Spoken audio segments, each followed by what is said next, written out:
good morning, good afternoon, and good evening to wherever and whenever you're listening to us. Welcome to our newest edition of our What Caught My Eye podcast, where we dive into the top stories and noteworthy things that happened through the last week in sports.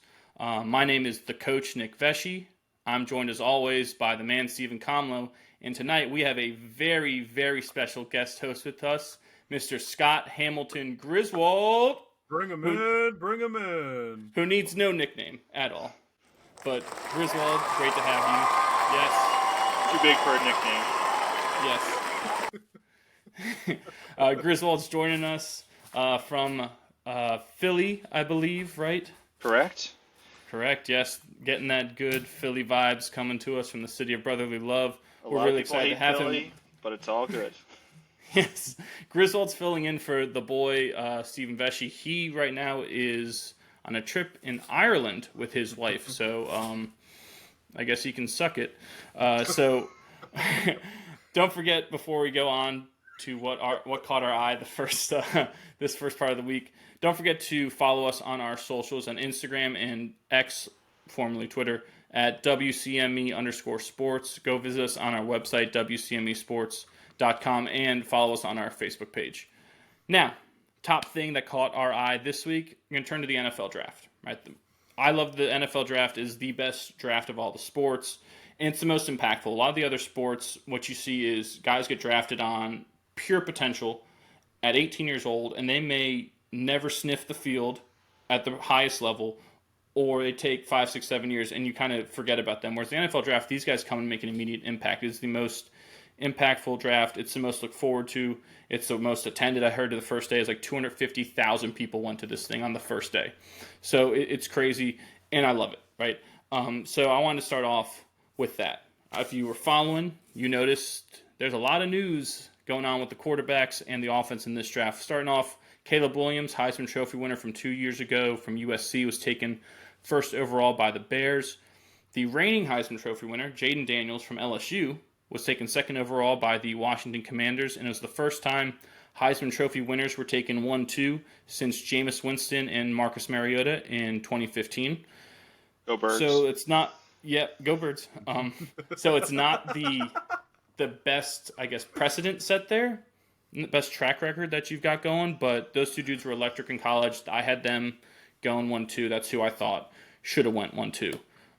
After that, we have Komlo, your New England Patriots took Drake Maye out of UNC quarterback from North Carolina. Yep, who, if you don't know, is actually UNC royalty. His brother Luke Maye, huge basketball player there, and just a cult hero there. But he went number 3. All right. Then you had Michael Penix Jr. from Washington go number 8 to the Atlanta Falcons, which is a little kind of odd wrinkle we may talk a little bit about later. Then the Vikings traded up one spot to number 10, where they took Michigan's J.J. McCarthy. And then the Broncos at number 12 took Oregon's Bo Nix, who had played more games in college than anyone has ever played and started. And he was picked number 12. And so, is he the oldest pick to come out of the draft? No, the Eagles took a 29-year-old fireman one year. In the first round. That's a fact. I need to look up his name. Yeah. I want to say it's like Danny something. Yeah, I think the Browns took Brandon Weeden. Danny Watkins. Danny Watkins, that's the one. From Canada, I want to say. Oh my goodness. When was this? The early to mid 2000s, I want to say. Okay, there you 2011. In the first round? In the first round. He was. Yeah, you're right. Oh my gosh. Yeah, it sucks. Well, that was pre Super Bowl Griswold, so that's passable. That's okay. Hey, that might have been the Nick Foles draft, if we're being honest. He was 26. You aged him a couple years there, buddy. Well, he might as well have been 29. He was 29 by the time they gave up on him. That's true. But I actually, if you remember Brandon Weeden from Oklahoma State, I think he was 27 when the Browns took him. He was a baseball player first. He was, yep. He was was in the minors to baseball before he went to college. So, no, Bo Nix is not that old. Like, he's still like 23, 24. He's 24, yeah. Yeah. But, he comes from another athletic bloodline. His dad was quarterback at Auburn. So, you take those were clearly the top 6 QBs. After that, I don't think we saw another one taken until like the 4th or 5th round. But a couple notes on the QBs. It was the first time 5 QBs went in the top 10 in the NFL draft, which is kind of crazy. Half the top 10 picks were QBs. And 6 quarterbacks in the first round were taken for the first time since 1983. 1983, infamous draft. Many people know this one as the quarterback draft. But that draft, you got John Elway going number 1. Todd Blackledge, the great analyst, went number 7. Jim Kelly, another Hall of Famer, went number 14. Tony Eason went number 15. Ken O'Brien went number 24 to the Jets. And the last quarterback picked in the first round that year was Dan Marino at number 27. So go ahead, dump on Bo Nix all you want. But he has that the same. On him. You're wisecracking on Bo Nix all you want. I asked the question. He has the same distinction as Marino as being the last of those 6 quarterbacks. So we'll see. I bet Marino wasn't 24 there. though. I mean, you don't know. Maybe not. Because you're right. He probably started 3-4 years and went straight. But another couple draft notes: the first 14 picks of this draft were offensive players. We didn't get a defensive player till the 15th pick with Laiatu Latu of UCLA, the edge rusher, taken by the Colts, 15 overall. Marvin Harrison Jr., the son of the great Hall of Famer Marvin Harrison Sr., 4th overall by the Cardinals. Amazing that because all these quarterbacks and where they had to get taken, that dude, who is ridiculous, by the way, gets the fall to 4 with the Cardinals. Malik Neighbors went number 6 to the Giants, and Rome Odunze was taken by the Bears at number 9, and he gets to pair with Caleb Williams. It's a beautiful pairing because they're also close off the field. So they get to pair their young quarterback with a receiver he's already comfortable with. It's a brilliant win-win for them.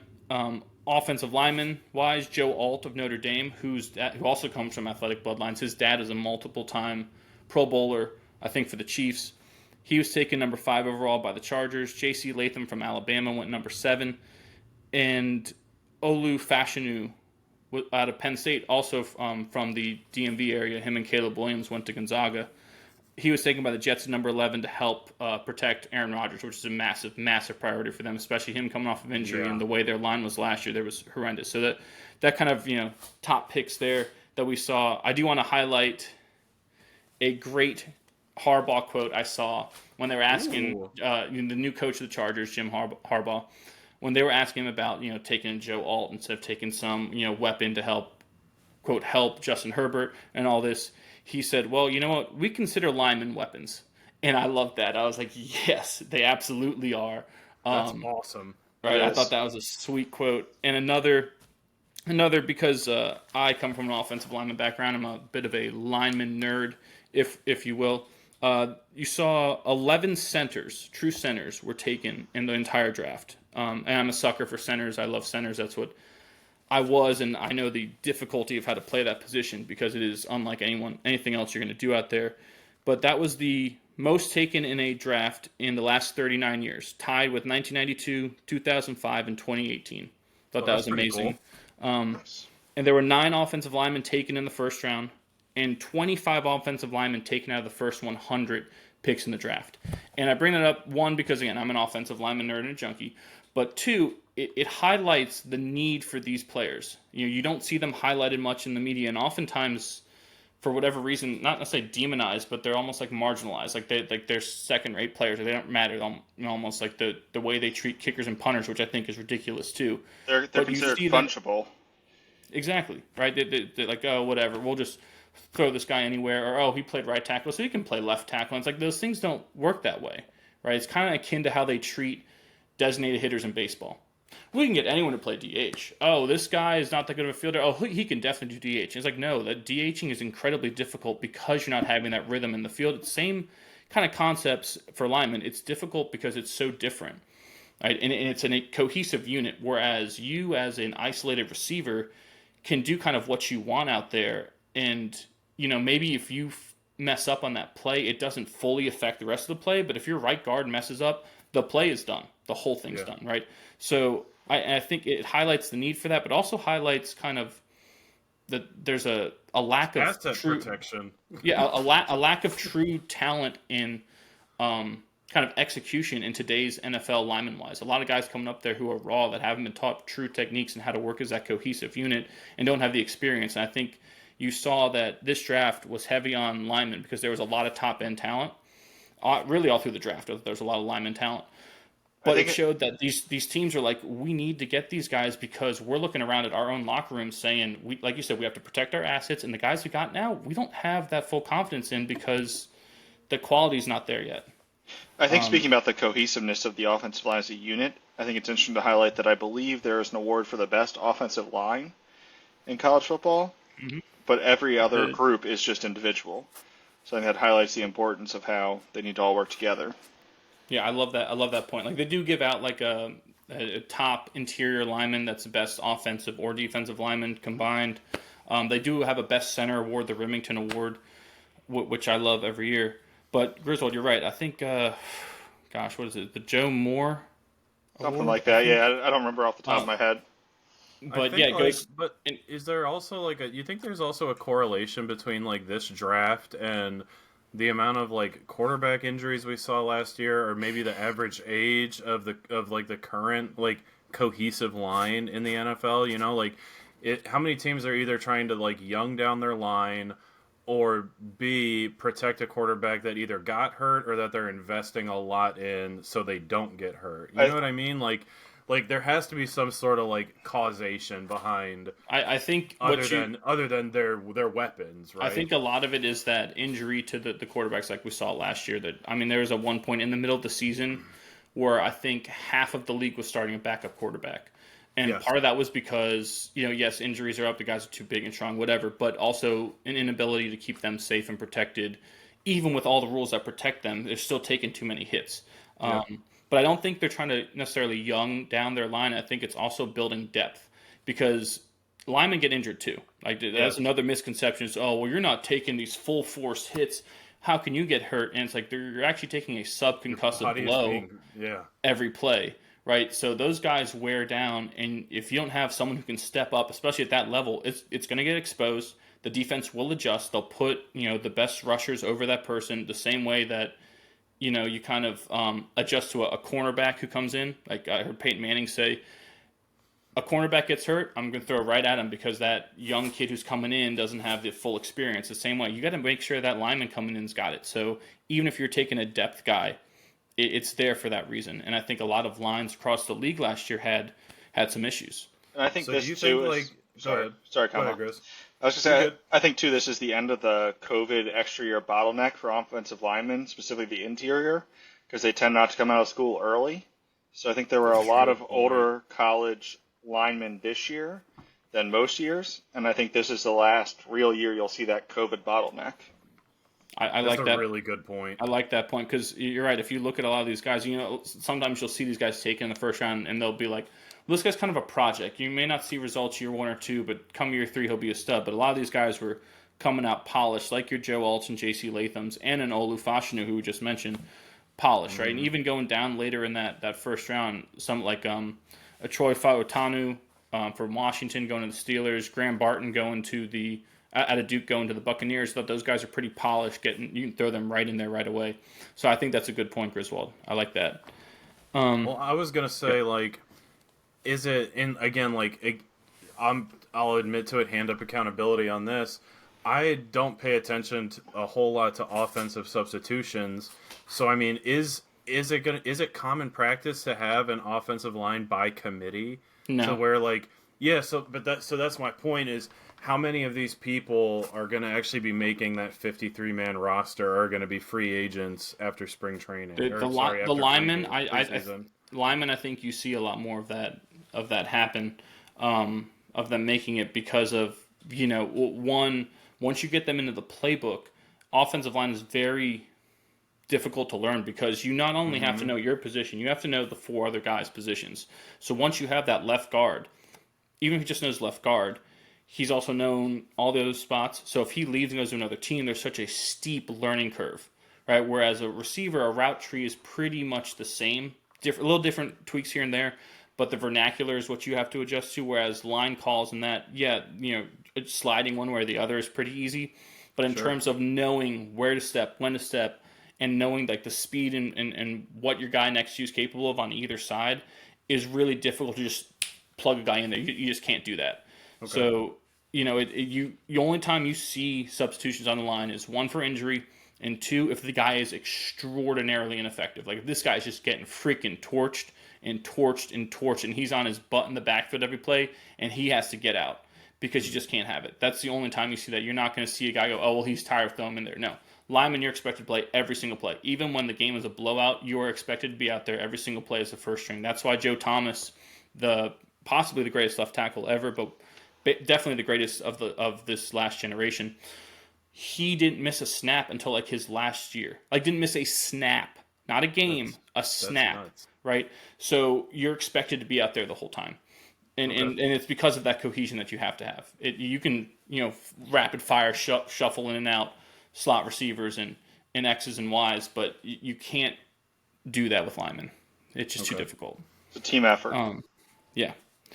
A couple other things. Did have some of my favorite drafts. Just wanted to highlight a couple teams I thought did a great job of acquiring assets that had proven track records in college and guys who fit their needs that they wanted and fit their systems. Because a lot of what this draft is too is finding who fits you. It's not necessarily, oh, well, this guy's the number one athlete available, so we have to take him. Well, no. If he doesn't fit what you do, if he's not the type of person you want, don't take him. But I thought these teams did a great job. I got the Bills, the Bears, the Broncos, the Chargers, the Rams, your Eagles, Griswold, the Steelers, and the Commanders. Right? And I thought those guys did a great job. I love the Bills draft. The Bills, and it's amazing. They didn't have a first-round pick. They traded out of the first round, and their first pick was the first pick in the second round. But, I mean, the guys that they took who, to me, can be immediate impact players right off the bat, their top 3 picks, Keon Coleman, wide receiver from Florida State, Cole Bishop, safety from Utah, and defensive tackle Dwayne Carter from Duke. All guys who can play right now and who, value-wise was there, fit was there, and are just guys with, who kind of proven winners, right? I mean, Dwayne Carter, you go ask any of those Notre Dame offensive linemen about Dwayne Carter, he freaking annihilated them in that game. He was a dominant force. And, I thought they did a great job there. And just to highlight another center, they took Cedric Van Pran Granger from Georgia in the 5th round. And he's been their starter, I believe, the last 3 years. If you're going to be the starting center for a team like Georgia for that long, with that much success, as we just talked about in a unit that has to be so cohesive, you're doing something right. I want to throw this out. They also took Ray Davis in the 4th, who is one of, I think, the best feel-good stories in the draft, who grew up homeless in California, went to Vanderbilt, got his degree, and then transferred to Kentucky and was drafted by the Bills. So wish all the best for him. Is he the one who has 1,000 yards rushing at 3 different schools? He is, yeah. That's crazy, right? He's another one I highlighted. And they also took an offensive lineman in the 7th round out of England from the International Pathways program, who's like 6'7", who ran like a 4.7 40 at 300 pounds. So I loved what they did. It's a Jordan Mailata type.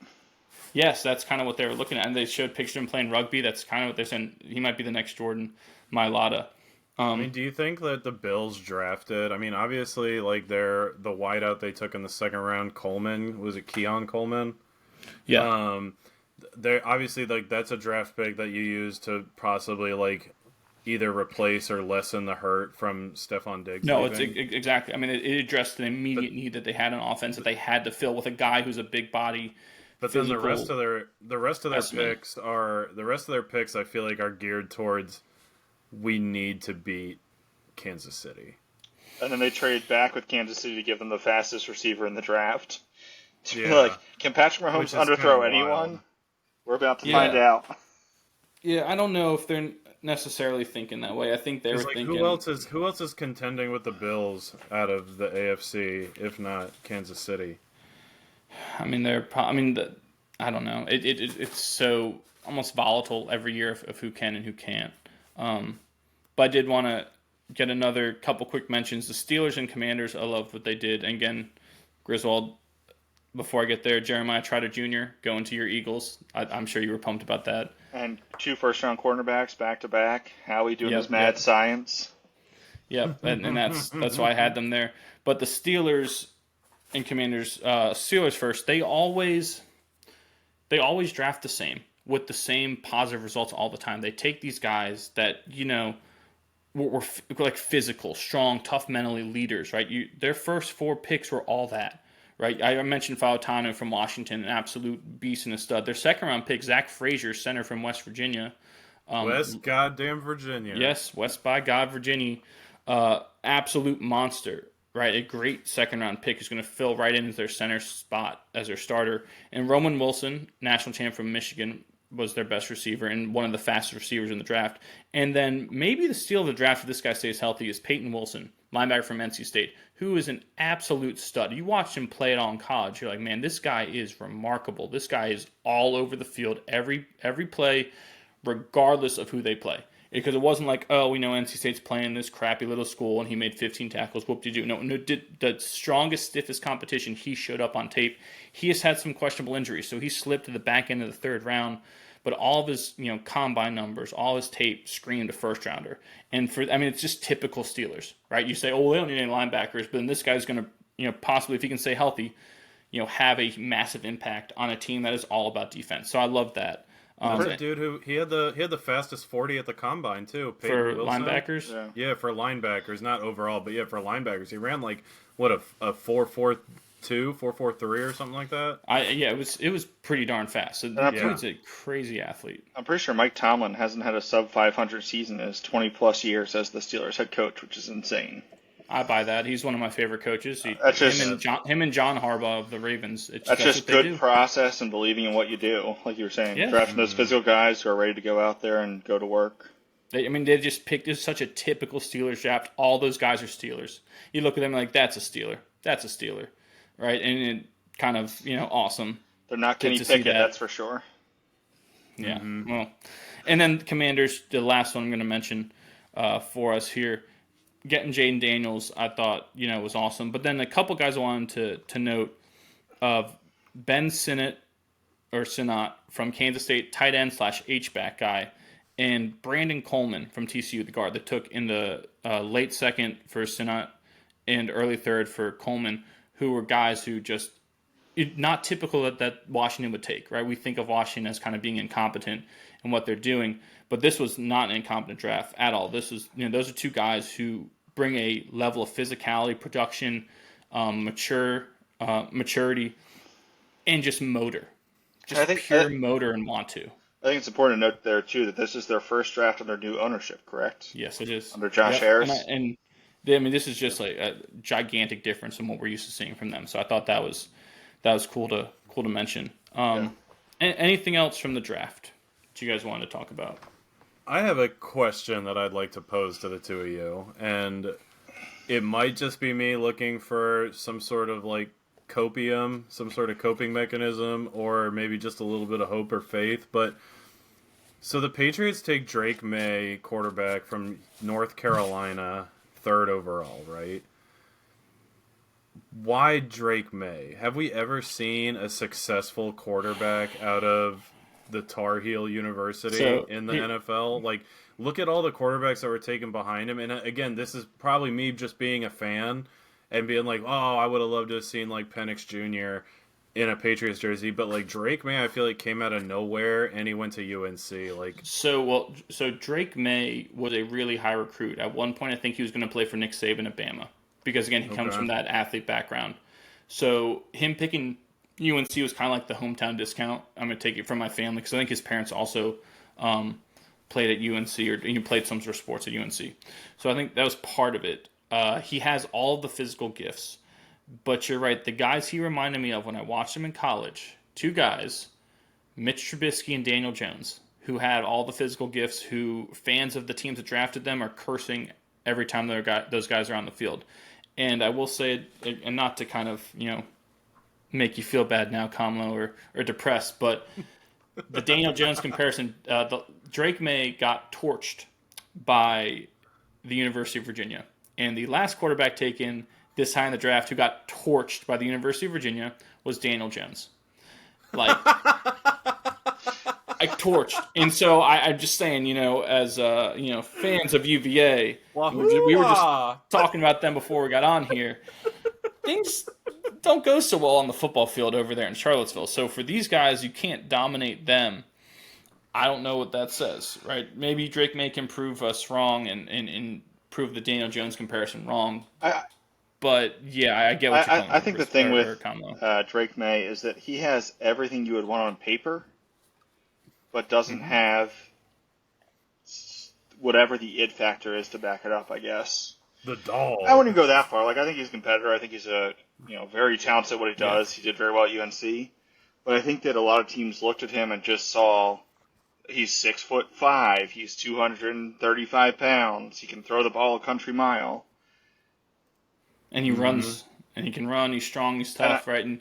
And they see the highlight, but they don't see the missed reads or like the slower progressions or the interceptions thrown to UVA, right? You missed this. I do think it is fair, too, to highlight that he was playing for Mac Brown, who is great for UNC, but is likely past his prime as a coach, so there might have not been too much innovative scheming in there. I mean, I'm trying not to wallow in doubt, because this is obviously like Gerard Maye is fantastic, as the I head think. Coach. No, and I love him. But it's his first draft. It's his first time being like at the helm, and so like just to see Drake Maye's name up there on the draft list, and we talk about how many quarterbacks, a historic number of quarterbacks are taken in the first round, and you see all of these names with notoriety and like playoff like appearances in college and bowl game appearances in college, and then you see Drake Maye, and it's like. People said the same thing about Josh Allen, though, right? He was coming out of Wyoming. You're right. He couldn't throw for shit, they said. They said, yep, and about Pat Mahomes, they said that too. A lot. So yeah, I mean, and Brady got taken. Like, how far down was Brady taken? But to be fair for Brady, scouting was a lot different back then. I think they were like watching film on VHS tapes. They were re-recording over. It was a lot more like Clint Eastwood in Trouble with the Curve type scouting. Yeah, I guess last couple draft notes before we go on. Sure. I have to mention, since we just talked about the school, the University of Virginia had Malik Washington, wide receiver, taken in the 6th round by the Dolphins. Last year, he led the country in receiving. So if you're doing that on that team, you're doing something pretty right. So that's kind of cool. He's a slot receiver through and through. Do Virginia proud. Yes, sir. Then I had Utah safety Sione Vaki taken by the Lions in the 4th round. He's fabulous. Vaki also played on offense. He's a running back, right? A lot, like last year. Yes.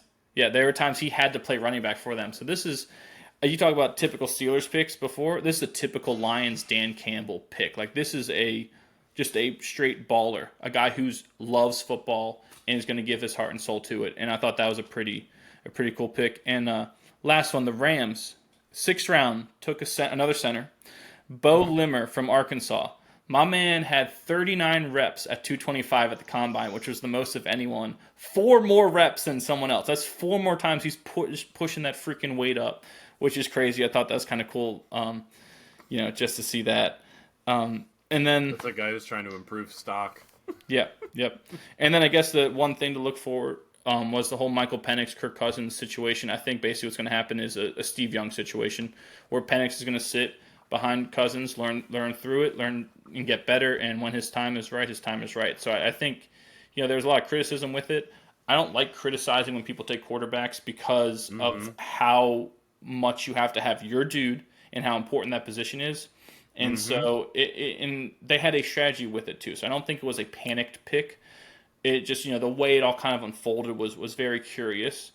But again, I don't like sitting there criticizing a team. If the Falcons think this is our guy and we don't project anyone else being our guy for another 5 years, then we're going to take him. And we already have a dude that we backed the wagon up for in Cousins. So this is going to work out well for us. And I don't care, he's the guy that we wanted out of all these quarterbacks. And so I'm okay with it. I don't think the criticism is really that fair, especially because you're not in the room and you're not in the hallways of that organization. Yeah, it's not fair at all. I mean, just real quick to like follow up on that, Nick, is like, I mean, Kirk Cousins has to be getting up there in age, and he's bounced around to so many teams over the last couple of years. I mean, it makes sense. Like, if you don't have a need anywhere else at the moment, yes, go out and get your guy, get what can help you. I mean, like, and we highlighted quarterbacks getting injured, detrimental injuries to offenses. I mean, Penix is a great pick there, especially considering like our generation of quarterbacks, the Bradys, the Mannings, the Breezes, the Rodgers, all the quarterbacks that we grew up watching, all sat for an X number of years before they got the ball. Peyton was thrown right into that fire. Peyton's a bad example. But you're right. Drew Brees was. I think one of the most. Thought he had to sit behind Doug Flutie, but I think one of the most interesting comps here is when the Packers took Jordan Love. Everyone thought they were totally insane because they had Aaron Rodgers, and everyone now knows the football world just totally monopoly, money everywhere. So, like, you got to be prepared. Mm-hmm. And Jordan Love's a stud. Now, if you watch the second half of last year, he 100%. Was arguably the best quarterback in the league. So, I love the draft. I thought that was a good way to end on it. Now moving on to our, top news rest of the week, and we have to go to the playoffs, the NBA and the NHL playoffs. We talked about it last week, kind of a preview and beginning of it, and we are in the full swing of it right now. We got some series that have ended, some that are tight, some that are this is about to end. But just a quick update. Teams, as of this recording, that have already advanced. In the NHL, you had my New York Rangers dismantled your Washington Capitals, Komlo. The Capitals looked like they didn't care as much about playing the game as they did complaining and just taking shots at Rempe, which for a veteran team, it's like, what are you doing? No, I'll get into it for a second. Rempe goes out there, and the second he goes out, the Caps are sending 2-3 guys just to hit him. And it's like, what are you doing? This guy has 2 goals the whole year. Go play defense on someone else out there. Maybe go forecheck. Maybe go back check. Right? Maybe move the puck around. But instead, we're just going to throw just to hit him. Just to hit him like we're the big bad boys here. No, it's just what I saw from them was very, very surprising. It's not what you would expect from a veteran-laden team and a team with so many champions because they have several champions on there. I was like, what is going on? And the other thing I think important to highlight there too is that I think this was Ovechkin's swan song. Like I think he doesn't have the gas left to get into the spots where he can score, and he was just hoping they were going to find him. Yep, and they didn't. That's the biggest. I mean, like the special teams, I think was the biggest difference. If you think that like they spent most of their time targeting Rempe and complaining, that's fine. I'm not going to speak to that, but I think special teams is where we saw this already massive gap between the two teams get even bigger. I mean, the Rangers were so fast and so good at moving the puck east to west to open up those north to south lanes that the Caps power play, which has been like their bread and butter all year, couldn't function. That the formation they run with Carlson being the lone guy up there at the point, he couldn't cycle the puck to Ovi. The Rangers always had a guy cheating over there because they're fast enough to make up for it should the puck swing to the other side. The Rangers scored 2 shorthanded goals in the last 2 games of the series, and I think like in terms of like defense and back check, they protected the middle of the ice so damn well. The Capitals couldn't get a quality scoring shot. When they did, they usually scored. I think we saw a good Carlson goal. We saw a couple of good screen goals.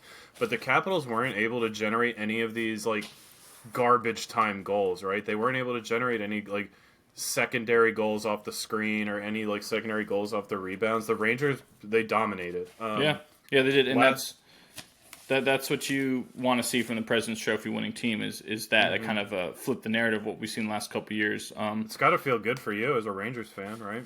Yeah, but the way I see it, job's not done, right? 30 years since they last won, it's what you want to see is this. But now, let's keep it rolling. The other team, NHL to advance, was the Panthers. Just a kind of a note there. Carter Verhaeghe. Damn good. In Game 2 had the playoff overtime winner. He's the sixth ever player with 5 or more playoff OT winners, which is kind of amazing in of itself that this is a dude who, when the pressure is the brightest, when people crumble, when you either define the moment or the moment defines you, he always defines the moment. So big shout out to Verhaeghe as the Panthers advance. Wearing my Panthers sweater right now, and just for you, old school Panthers sweater. Real quick with the Panthers too. I mean, Verhaeghe is so damn good. 8 goals, 4 helpers in a 5-game series, unreal. Yeah. But I think what gets lost in that, and like talking about Verhaeghe and like showing out and putting points up on the board, I think you have to talk about Tkachuk revolutionizing that team when he showed up there. I mean, Matthew Tkachuk is a monster. The guy looks so good. I mean, that top line with him and Verhaeghe, and who's the last guy on that line? Is it Reinhart? Is it not Barkov? It is Barkov. You're right. It's Barkov. But that top line, I would love to see a team match up with them because I mean they look so good. They look hungry, and in that series with Florida moving on in 5, like closing it out in 5 games, I think we might have seen Steven Stamkos' last game. Yeah, it's very possible. One of the great goal scorers of our generation may be it because it's hard to picture him in another sweater. That might be it. Going on in the NBA, the teams advanced. You had the Timberwolves, who are quickly becoming my Timberwolves. I love what they literally have everything. They play great team offense. They play great team defense. They play great individual offense, great individual defense. They can guard. Everyone out there can guard 1 through 5. Everyone out there can score. They're a lot of fun. They advanced. The Thunder advanced, who were the number 1 seed in the West. And the Nuggets advanced. The top 3 seeds in the West all advanced. The T-Wolves will play the Nuggets next series, which is got to be, for me, that's the biggest series of the whole playoffs. That might be bigger for me. I'm going T-Wolves. My T-Wolves. Just because they may be the only team in the entire NBA that 1 through 5 can check the Nuggets 1 through 5 and have a chance to not, I don't want to say stop, because you're not going to stop the Nuggets, but you may be able to neutralize some things. Maybe they're able to take a Michael Porter Jr. away that other teams can't because they have Jaden McDaniels, right? And again, every guy on the T-Wolves, just like how every guy on the Nuggets, is a threat to score, a threat to drop 20 every game. Even McDaniels, who a lot of times is thought of as like a defensive specialist, and even Gobert, who is a pure he's the goon. He's the perfect goon. He's the perfect defensive specialist. Mike Conley Jr. is the perfect, mature, veteran point guard. And then you have the 2 studs, Karl-Anthony Towns, and most importantly, my man Anthony Edwards, who is electric and is so. It's the perfect. I think it's the perfect combination. The one thing that may hurt them is their coach just tore his patellar tendon in his knee and is having surgery tomorrow because him and Conley ran into each other. Conley got pushed out of bounds in the last game.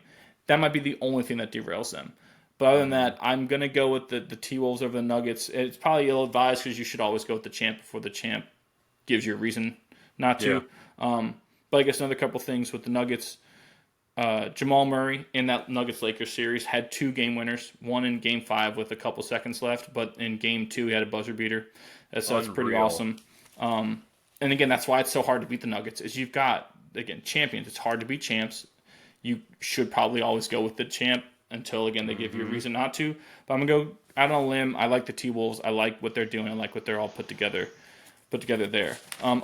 Elsewhere around the 2 leagues, in hockey, you got the Vegas Golden Knights. They're the defending Stanley Cup champions. They're tied 2-2 with the Stars after the road teams have taken every game in that series. So Vegas took the first 2 in Dallas. Dallas took the next 2 in Vegas. Give me Dallas, baby. Yep. Give me Dallas. The Clippers and Mavs tied at 2-2 after really a surprising level of defense being played in that series from 2 teams. And a lot of guys in that series who aren't known for defense. There's a lot of defense being played, which is nice to see. They're tied at 2-2. The Magic and the Cavaliers are tied at 2-2, and every game of that series has been a blowout, so there's really not been a reason to watch it because every game has just been over before it started. But tied in the series, so maybe we get an exciting finish. The number 1 overall seed in the whole NBA, the Celtics, are up 3-1 against the Heat. The Colorado Avalanche are up 3-1 against the Jets. Back to hockey. Yes. Did you see that game against the Jets with where Brendan Dillon got his hand cut open? No. Is it gruesome? Oh, gruesome, yeah. Grizz, did you see it? Yeah, it was hard to watch. It's Nick. It's bad, bro. This has to be, I think, like probably the worst injury we've seen on an NHL rink since who was it? Was it Cam Ward that got his artery cut in the crease Sounds one year? right. Yeah, I think Cam Ward took a skate to like the femoral artery, and like, but that was years ago. But Brendan Dillon, the teams get to scuffle in a little bit after the whistle, and Dillon goes down, and I think someone accidentally like steps on him and sliced his whole hand wide open. It was hard to watch, and I don't like to like attribute that to anything, but after that, the Avs kind of really picked up steam. Like your Avs, Nick, Nathan McKinnon and Cale Makar, they're firing on all cylinders over there in Denver, baby. They're looking good. Komlo, this is a family show. I shall remind you that we like to keep things not gruesome around here. But it's worth talking about though, like because like in this past year, how many things have we seen affect the NHL? Right, we saw the net guards get instituted. We see the visors get instituted. Like, and it dulls to the fact of player safety. Right, it's not just me talking about gruesomeness just for the sake of gruesomeness and momentum shift, but like I feel like the way the NHL, how reactive they are, they'll probably have something. I think the NHL. It was pretty recent. It's one of the last sports out there where like those things can truly happen. It's one of the last sport where you can actually fight people, where like hitting is more or less unregulated, and it's a self-enforcing system. Talking about Rempe, the system takes care of itself. So I think there's a lot of room out there for those things to happen still that they're trying to close. Yeah, we hear about fighting getting banned probably a couple times a year. We hear about like regulating hits a couple times a year after like someone gets leveled, but that like instances like this is where like rubber has to meet the road, right? In Gary Bettman's eyes, the commissioner of the NHL, in his eyes, like something has to be done. I mean, how many players did we see take up net guards after that horrific incident earlier this season because no one wants to leave their family without a father? You know and net guards are really uncomfortable. So if they're willing to wear them, that's a big step. Mm-hmm. Yeah. Good point. I like that. Oilers up 3-1 against the Kings. Looking hopefully that maybe we'll see more of Connor McDavid in the playoffs, which we're all dying for. And Bruins up 3-1 against Toronto. We had hopes for Toronto. We said maybe this would be the year they put it together, and they're squabbling on the bench and just look almost defeated at this point. The Hurricanes missed a chance to sweep the Islanders. They're up 3-1. Matt Barzal, the Game 4 double OT winner. Then you also have the Pacers, the 6 seed, up 3-1 over the Bucks, the 3 seed. The Bucks have been without Giannis the whole series. Now they're without Lillard. They were without him last game. I mean, so that may be over. But I do want to highlight in that game, I believe it was Game 3, was awesome. Chris Middleton, who's been having to be the star with those guys out, he drilled the game-tying 3 with 1.4 seconds left to force overtime. Then in overtime, he banks in a game-tying 3 with 6 seconds left. But Pacers star Tyrese Halliburton had a triple-double, 17, 10 boards, 16 assists, and he made the and-one floater with like 1.6 seconds left in OT for them to win. It was only the second ever triple-double in Pacers playoff history. But it does seem like the Pacers are going to pull that, I guess, upset and move on. And though it is a shame that we're not seeing Giannis and Lillard play in the playoffs, because that's the whole reason they got these guys, is for that. So that's really kind of a shame. I do have 2 series I wanted to kind of go talk a little bit more about.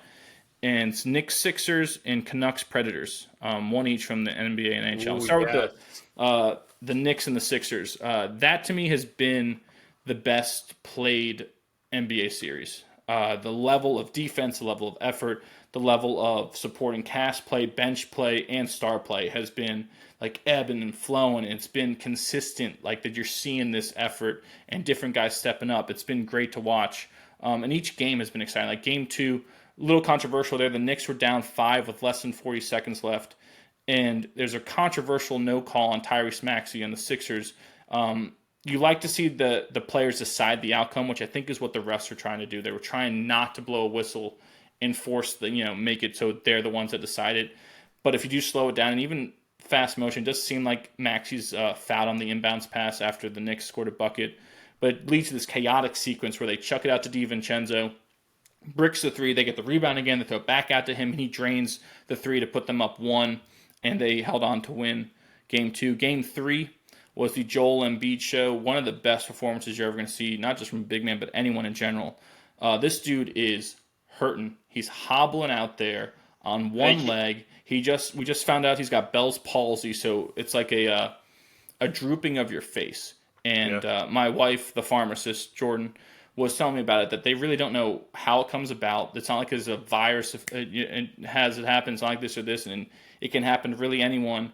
And it's not like it's a life-threatening thing, but it's making your face droop. It's causing issues with your eye, like he's talking about his vision. And that's all issues there that are hard enough for like a normal schmuck like us to deal with going to work. And he's trying to play a basketball game with these giants trying to hack him and steal the ball and doing all this stuff. And he's able to go out there and in Game 3 put up 50 points on 13 of 19 shooting. He's the first person to score 50-plus with less than 20 shots in the playoffs. He's the first player since Michael Jordan to score 45-plus points against the Knicks in the playoffs. Right, and he did that in '96. And that kind of kept playoffs. Knicks have been, they haven't been that good, but it's still, you have to play the Knicks in the Garden, and that's a hard place to play. Now this effort happened in Philly, but it's still, it put them down 2-1, kept them in the series. But I thought it was remarkable, and he said something. Basically, all his quotes after the game were all hockey player quotes. Basically, like, if I can walk, I'm going to be out there. I don't care that my face is drooping. That's an excuse. I can deal with it. I don't care that my knee's hurt and I got a brace on it. It's trouble, but I can deal with it. My job is to go out there, and I want to win this bad that I'm going to give everything I have to win. And it was so hockey player, and I loved it because refreshing. You don't hear that from any of these basketball guys, but he was basically like, if I can walk, I'm going to be out there. And I think part of that, too, is that he gets Philadelphia and knows that's the mentality you have to have if you're going to survive long term. Yes. Like, they will eat you alive. Yeah, but he has embraced Philadelphia more than any other basketball player since I would say, and is beloved by the city. But like Jason Kelce, the other former favorite athlete, is the same, where he'd just go out there and be like, oh yeah, my knees broke, my arms are broken, but I'll go out there, it doesn't matter. Yeah. Mm-hmm. Yeah. I loved it. But unfortunately, Game 4 was the Jalen Brunson show. We had the Embiid show, then we got the Jalen Brunson show. 47 points, 10 assists for the Knicks. Franchise record for playoff scoring. He's the third player ever with 45 points in one or fewer turnovers in a playoff game since Damian Lillard and Kevin Johnson, whom Kevin Johnson did it in the 90s.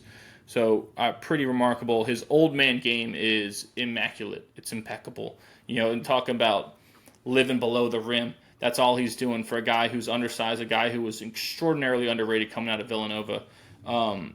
He has become the leader of that team. And when you talk about Embiid embracing Philly, Brunson's kind of the same way. He's embodying what the people of New York want to see from their basketball players and from their athletes. So love what they're doing there. The way that series stands now, Knicks up 3-1. Maybe we'll see some more Embiid heroics coming up here to force this series going forward. The NHL series, again, the Canucks Predators, that's kind of been a crazy series. The Canucks are down to their third goalie. Thatcher Demko, who's a Vezina Trophy finalist, got injured, right? And in steps Casey DeSmith, who's like a Pittsburgh cast-off, who really hadn't done much, and he was phenomenal. So after they split the first two games in Vancouver, they head over to Nashville, and Casey DeSmith was superb in Game 3. Stole the whole game for them, for the Canucks to go up 2-1 over the Preds. But then somewhere along the line in Game 3, DeSmith gets hurt. There was a collision in the game, but they don't attribute that collision to his injury. So he gets hurt, and in steps Arturs Silovs. I don't even know if I'm saying it right. The guy only has 7 career NHL starts, but he comes in Game 4 and, gives up a few goals, but, after giving up kind of 3 early-ish goals, shuts the door, but it looked like the Preds defense was going to hold on. They were playing really well, but somehow Brock Besser, former All-Star Brock Besser, shows up less than 3 minutes left, I think 2:49 left, tallies his second goal of the game to make the score 3-2. Then with 6 seconds left, tallies the game tying goal of 3-3 to force overtime.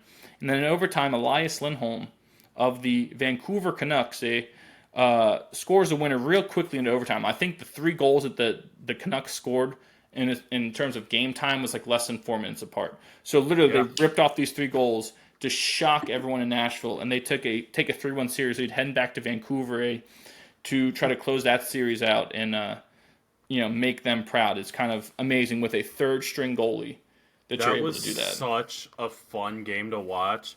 I tuned in probably like halfway through the third period, and I was like, all right, I'll watch this till the Caps game comes on, because the Caps were in the late slot. And so I was like, I'll watch this. There's nothing else on. And they pull their goalie. Besser gets one. Play picks back up. Besser gets another. Completes the hat trick. It was, oh my gosh. I was like, this is nuts. 2 empty net goals. When was the last time we saw 2 empty net goals to force OT? At that point, the momentum is just there. Like, you got to tune in to see how quickly they shut it out in OT. Holy, it was electric. It was electric. Yeah. That's a game I would have loved to have been there for. Holy it was cow. Stunning. Really, if you were in attendance, you probably would have been stunned. Like, what did I just watch? Because it happened so fast. You want to talk about taking the crowd out? Yeah, because it was an away game too. Yeah, it was in Smashville. Yep. It was an away game too. Like, I cannot imagine just the dejection in that stadium. Right? It was electric. I enjoyed every single second of that. Yep. Anything else I missed playoff-wise? I know I just saw today, I think Porzingis is going to be out for the Celtics for a while, and that's a huge blow because he's a big, big reason why they had their success this year, providing that interior offense that they lacked so severely last year. And so he's going to be out, they said, minimum several games. That's very hockey-like to say. Yeah. It was calf tightness after. It was a non-contact injury, so I don't know what's going on there. Does the dude need a pickle juice or a banana or something? No, they said it's the same injury Giannis has that's kept him out. So I wonder if it's just a big person thing, and they talked about. Do they wear the same shoes? That's an interesting thing to look at. I don't know. Ooh. I know Giannis definitely has to have his own shoe. I don't think Porzingis maybe has his own, but yeah, I thought that was interesting. Both these 7-foot-tall freaks of nature are getting the same calf strain injury that's keeping them out a while that they just can't recover from. Like, it's not just I can go out there and gut through it, like I can't even move type of thing. So thought that was kind of crazy that just came across before we got on. Anything else I missed? I got one thing that I just want to talk about, and that's the challenge system in hockey. We saw this take place. We saw this come to a head in the Lightning, the Tampa Bay, Florida game. I shouldn't say that. The Lightning Panthers game. That sounds that sounds better. But we saw the Lightning challenge. They make a challenge for the refs to review a goal, right? To review a goal. The refs called a no goal because they said it was goaltender interference. And the Lightning said, no, we want to challenge that. We think that they were tied up in the slot in the crease, and we don't think that we think it was incidental contact, not goaltender interference.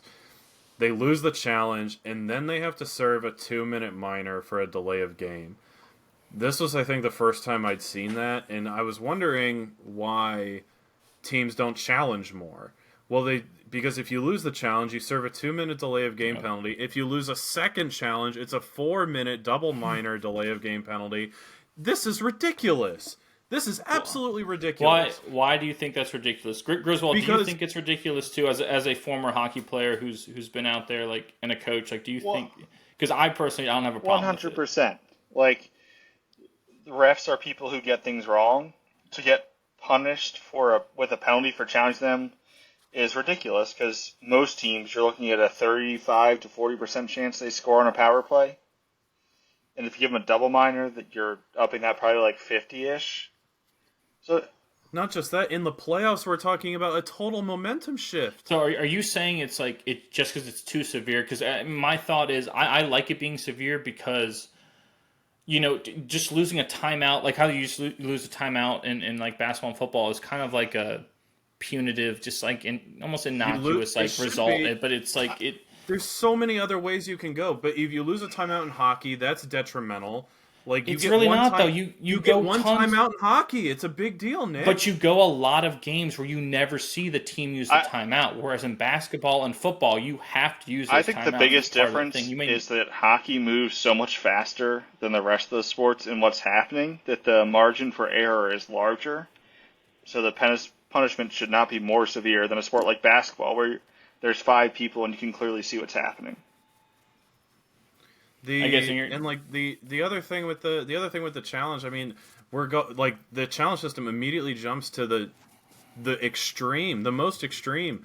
You're gonna have to play a man down because you challenged it, and like in regards to the timeout, after I researched this last night, I saw an article that says like the Caps head coach Spencer Carberry, his system is always if there's something that he thinks is questionable or that the refs might have gotten wrong, he will burn his timeout to give his team up in the box more time to look at it to see if it's worth a challenge.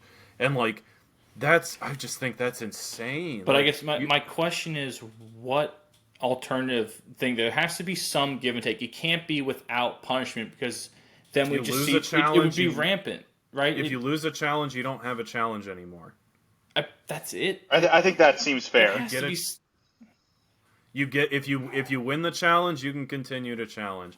But Nick, to say that like I'm gonna challenge the ref and I'm gonna ask him to take 30 to 45 seconds but to sometimes call over it doesn't, to Toronto. Sometimes it doesn't. Sometimes it's longer than that. They have every game is watched. And I was gonna say being shorthanded is such a massive disadvantage. It's like, I mean, lacrosse is the only comp where it's like being down a person is insane. It'd be like in the NFL, if you lose a challenge, you only get to put 10 people out for the next drive. Like, that makes no sense, right? Well, how about, would you consider a fair compromise be if you lose a challenge, the other team gets a penalty shot? No. And that's it. You don't go down a man, you just get one penalty shot, because they don't convert those at the rate that you would think. Right? Why does the other team get an increased chance to score a goal just because I challenge the refs' authority and their refs are just people. They're wrong all the time. So you just think it should be like, because baseball doesn't. You challenge in baseball, you lose your challenge. You think that's all it should be? I think so, and that's the NFL too. Realistically, right? Is you lose a timeout and you can't challenge again, but if you win, you keep your timeout and you can challenge one more time. Like it has to. I think it has to be something that doesn't drastically change the advantage of either team in the game. I could buy that. I just kind of like that. Like it's high stakes. Like this challenge really means something. This matters. You better be right, because this you have a disease. Maybe I'm just root for chaos. Maybe that's you're why. right. It is high stakes, but it's just a weird line to draw. Like you think it's just too harsh. The punishment doesn't fit the crime. A violation of our 8th Amendment rights or whatever. Playing shorthanded sorry, I'm not sure if we're allowed to. It's a children's program. It is very unpleasant. Let it rip.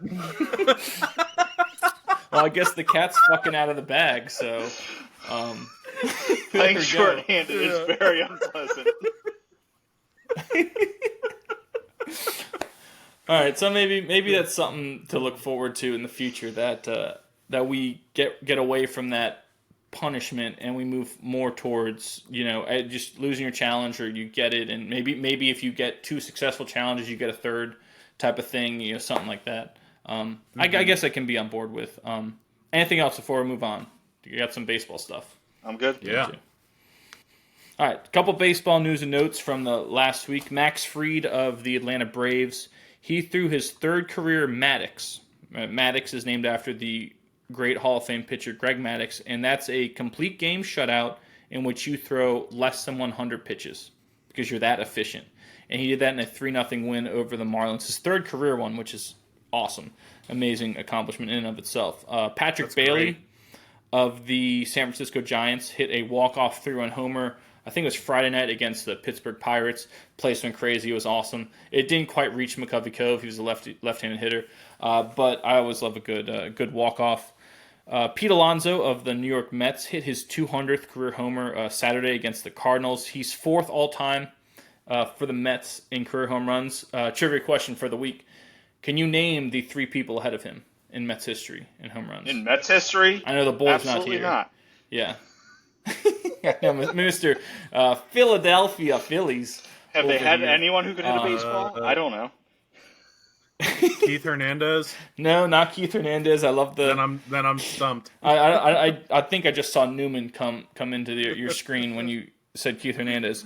No, so David Wright from Norfolk. Okay. He's on there. Darryl Strawberry and Mike Piazza.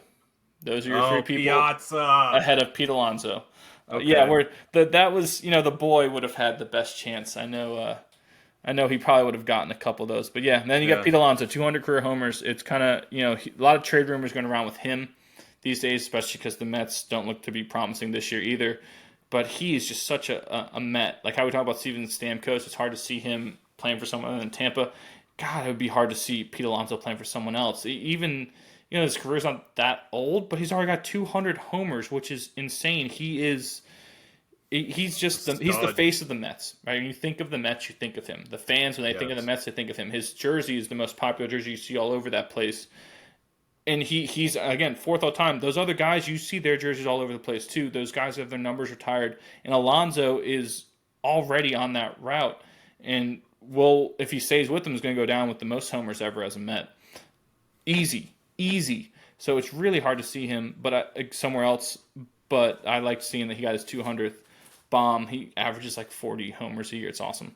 That's great. The next one, I got the Nats, our Washington Nationals.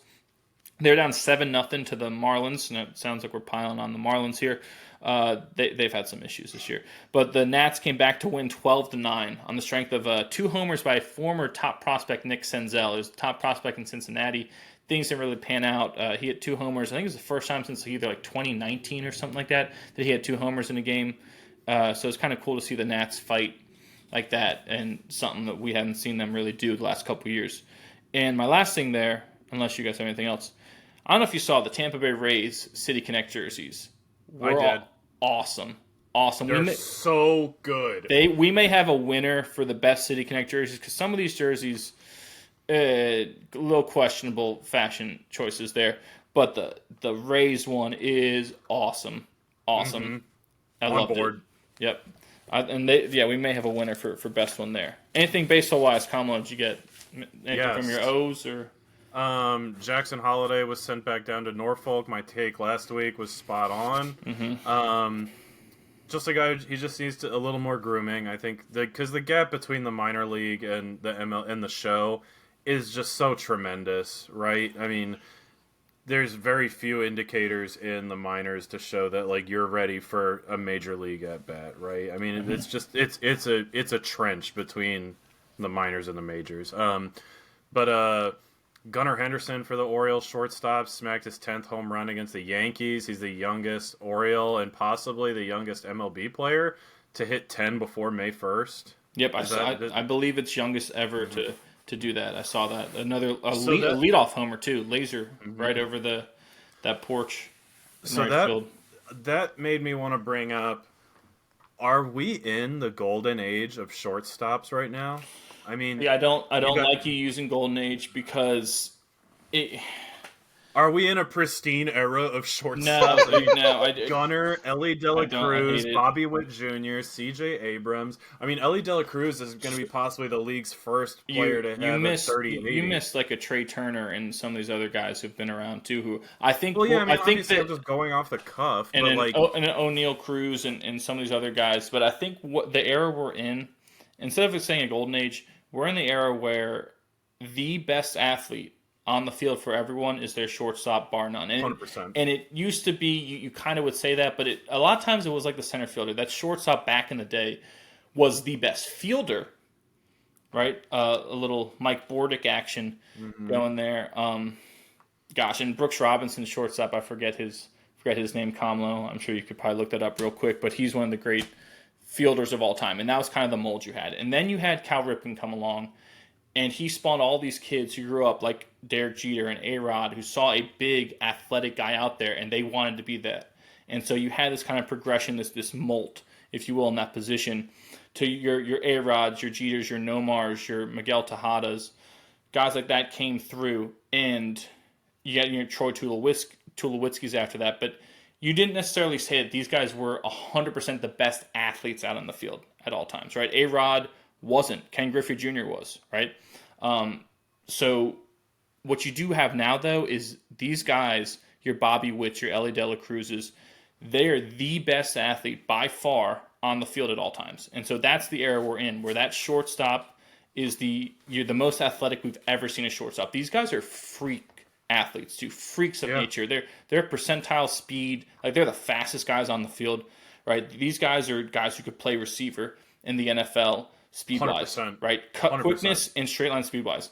So you have, this is if you want to say it's a golden age for shortstop, it's the golden age for the great athletes in baseball. I mean, Ellie has a very real possibility of being the first major leaguer to have 30 home runs and 80 stolen bases.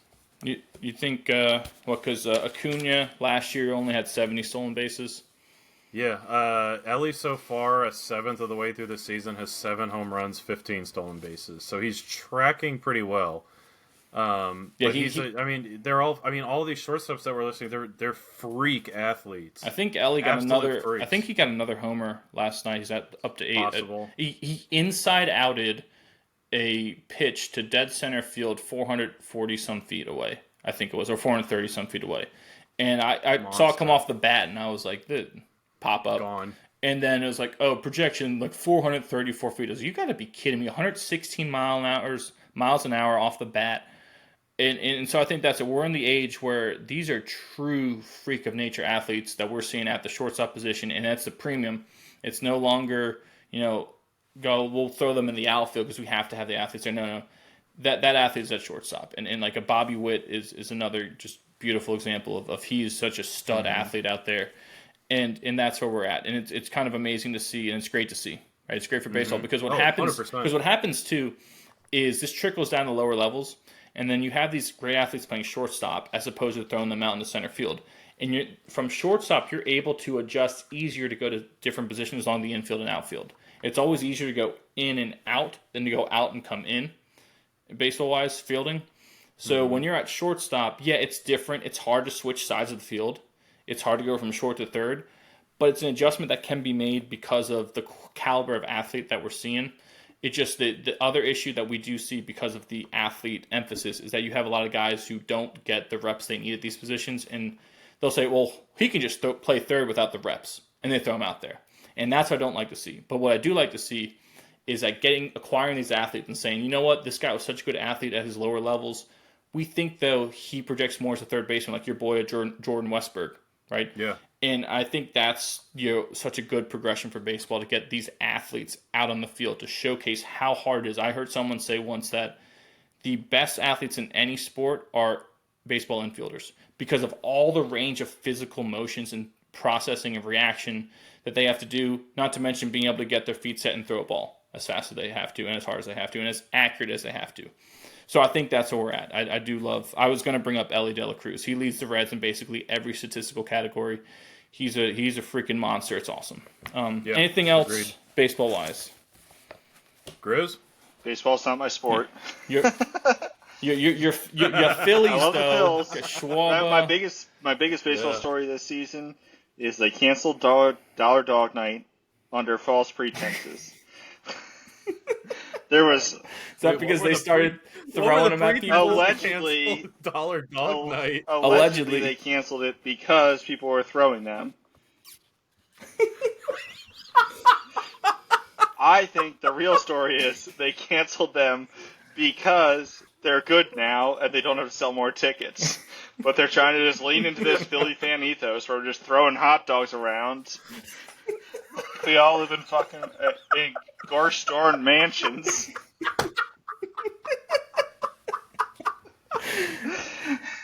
R.I.P. Dollar Dog Night in Philly. You know who's still doing Dollar Dog Nights near Philly? The Lehigh Valley Iron Pigs. There we go. Fantastic place to go. Pigs. get some cheap dogs, some cheap beers, and watch some good baseball.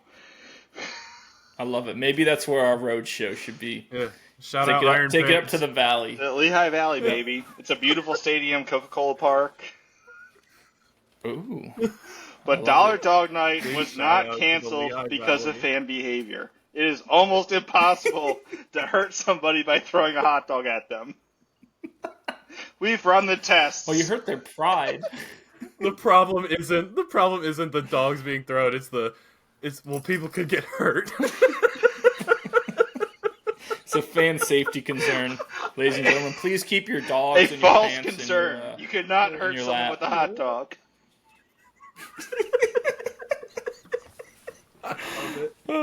Another news, speaking of rowdy fans, did want to mention that Denny Hamlin won at Dover for NASCAR over the weekend. He held off Kyle Larson on the last lap. It's his 54th career victory, which ties him with Lee Petty for 12th all time.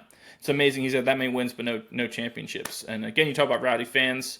If they were to try to cut something out like that in NASCAR, where they restricted maybe the amount of beer you can take in, you might have some fans get hurt out of rioting. Or hot dogs. Who knows? Yes. All right, the NASCAR, you have to bring a soft-sided cooler because they're afraid of you throwing it on the track to hurt someone. But in baseball, we're afraid of a hot dog hitting a spectator. Leave the dogs at the tailgate, NASCAR fans. You know what they say, hungry dogs run faster.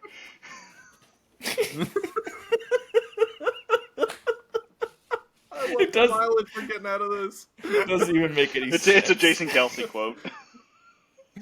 No one knows what it means, but it's provocative. It's on a billboard in Philadelphia, so some people know what it means. Hungry dog runs faster. All right, I think that's gonna. If we don't have any other updates, I think it's gonna take us to our last, final segment, which is our favorites segment. And our favorite segment, basically, each week we come up with a list of our favorite whatever. Right? You know, last week I think we did our favorite goalies. So we're not, and just to clarify for people out there, we're not trying to say these are the best goalies. Right? We're not saying this is my list of who are the 5 best goalies or the 5 best point guards. Right? We're not doing that.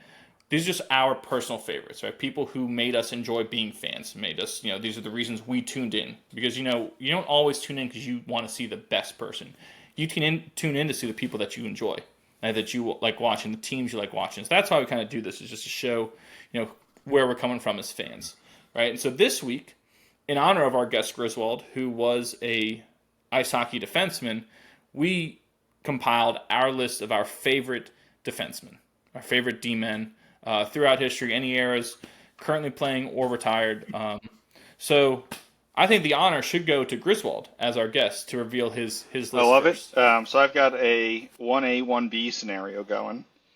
So my 1A has to be Chris Pronger, one of the greatest to ever do it, and a Philadelphia Flyer for a time.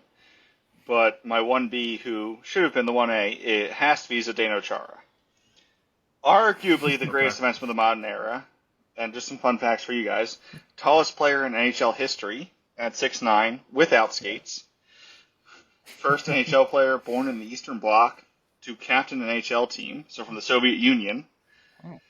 And also set 3 separate records for the hardest shot ever recorded for his slap shot. Best part of All-Star Weekend. Really? 3 separate times. So does he still have the record? He currently holds the record, I believe. Oh, does he? I thought Shea Weber. Shea Weber might have, yeah. Maybe Shea Weber. So I didn't look that up. I just know he broke it his own record multiple times after other people broke it. Also, 2 other things. Most Game 7 playoff appearances in NHL history, which is amazing. And most games played by a defenseman in NHL history. Really? At 6'9", his remarkable. body should have broken down at age 27. And he scored a goal in the Stanley Cup playoffs at 42 years and 30 days. Wow. Was that with the Caps? No, that was still with the Bruins, I believe. No, he didn't win with us. We got him after we won. Okay. But he was I believe, this isn't on the list I looked up, but I believe he was also the president of the Players Association for quite some years. So, an excellent player, and sounds like a good person all around. I love it. Love it. The guy who's representing you is also the guy who's hitting the absolute crap out of you. I mean, when you're 6'9", you're fucking up most forwards who are messing up most forwards who are sub 6 feet. Griswold, you got anyone else for us? I mean, obviously Bobby Orr is the greatest of all time. Yes. But my other personal favorite has to be Luke Shen. Personal favorite. Like Ooh, great Philadelphia pick. Flyer guy. Great pick. Bruiser. I think it's more to think about, too, like the mentality of why you end up playing defense in sports, hockey in particular. There's no glory. Mm-hmm. You just get shit on and you get the worst jobs. But the people who are drawn to that, I think there's something there. I love it. I love it. Love it. Yeah, that's great. No, Reggie Leach. Reggie Leach is a forward. Reggie Leach. Yeah, Reggie Leach. That's the answer to every trivia question for hockey. Yeah, Reggie Leach. That does. Does that do it for your list, Grizz? All right, Komlo, you're up. All right, I'm gonna keep with my trend of giving you 5 players. I'm gonna start with, I have them ranked. I'm gonna go 5 to 1, and I'll hit you with an honorable mention. Coming in the 5 slot, Dustin Byfuglien. Great player. Love Dustin Good Byfuglien. pick. Love Dustin Byfuglien's game. He was a defensive defenseman who also just had a nasty shot. Real heavy hitter. I got to see him when he was playing for the Thrashers. Throwback. I think I got to see him play one game with the Thrashers. Yeah, man. Back when it was the Verizon Center instead of Capital One Arena. Number 4, Anton Volchenkov from the New Jersey Devils. That was another big name. I loved playing as the New Jersey Devils in the NHL games because I would always just Volchenkov people. Oh my God. Number 3, shouted out to Big Zdeno Chara. He was a guy that I hated seeing the Caps play against, but he was also a guy that I loved when the Caps picked him up, even in his even if it was in like the later like sunsetting years of his career. I mean, the dude was still obviously just had a presence in the locker room, a way about him that could impact and motivate a younger core. But I think like in terms of defenders, it's hard to find a better defender for your team, right, than Zdeno Chara. Number 2 could have very easily been number 1 is going to be Scott Stevens. The nastiest hitter you could ever see play the game, Scott Stevens. A hip check that would make men cry and women swoon. Scott Stevens was the man. I still to this day will look up some of his hardest hits because they're just some of my favorites. I love Scott Stevens. And then number 1, you might know him as Mr. 1K. You might know him as Stanley Cup champion. I prefer to refer to him as Go Johnny, Go John Carlson of the Washington Capitals. That's my guy. And then honorable mention Brooks Orpik.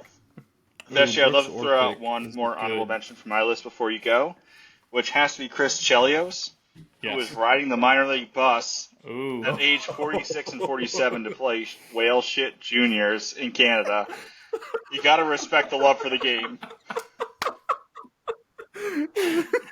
Yes. I love it. The bear. I love it. All right, getting into my list, I'm going to start off with the jersey that I'm wearing, which is Ed Jovanovski, one of the best offensive defensemen of that like late 90s, early mid 2000s era. Played for the Vancouver Canucks and the Florida Panthers. Loved him. This jersey always gets weird looks when I wear it. Like, what is this clown doing? But that just makes it even better. Next, I got Rob Blake, the king of the hip check. You brought up Scott Stevens hip check. Rob Blake, best hip check ever. Next on my list, I have a duo. Right, Chris Pronger and Al McGinnis when they were on the St. Louis Blues. So I had to put them together because that's just when I think of the Blues, that's all I think about for whatever reason. It's Chris Pronger and Al McGinnis. It's fitting for defender too. And it's kind of amazing because really, if you look at the arc of those guys' careers, people history-wise don't think of them on the Blues. They think of McGinnis, I believe, the Flames, and Pronger they think more of on the Flyers. But those Blues teams, that's all I think about. So they just go hand in hand together. Then I have Brian Leetch, the greatest defenseman in Rangers history. on the team when they won that Stanley Cup back in the 90s or 94. So Brian Leetch, the original number 2 before Derek Jeter came in New York. Then I have Ryan McDonough, another former Ranger great who I think now is out there tearing up still with the Preds, but loved Ryan McDonough, one of the great captains that the Rangers had, and just a fantastic two-way defenseman. Because we highlight, you look at guys, oftentimes they were looked at as offensive or defensive. And that's kind of how the split was, that you always had one offensive guy, one defensive guy. But McDonough was part of this wave where you had two-way guys who were great offensively and great defensively, who could do everything you want out there. And I love the way McDonough played. And number 1 is Dion Phaneuf. Love Dion Phaneuf. Right, the double Dion, just the double Dion, drilling people out there just for the sake of drilling people. Married to smoking hot actress Alicia Cuthbert, he's awesome. I love Dion Phaneuf. With the Senators, Flames, lore, Maple Leafs. Yeah, that was the end of his career, but yes, love Dion Phaneuf. He's my number 1. One other random fun fact, since we all said Pronger, is after his rookie contract, I think every contract he signed after that, he made it to a Stanley Cup final with his team. I believe so. Really? Oh, that's pretty cool. So is his rookie contract with the No, I think Blues, it was Canada. The Blues ever make one? Let me see. I think before he went to the Blues, he was drafted somewhere weird. Huh. That's kind of wild. I do. The Hartford Whalers. That's a throwback. Man, there we go. If I knew we were going to bring up whale shit in the Whalers, I would have drafted in 93-94 by the Whalers. Then went to the Blues, then the Oilers, then the Ducks, and the Flyers. And I think they all made a Stanley Cup final while he was on their contract with them. That's pretty cool.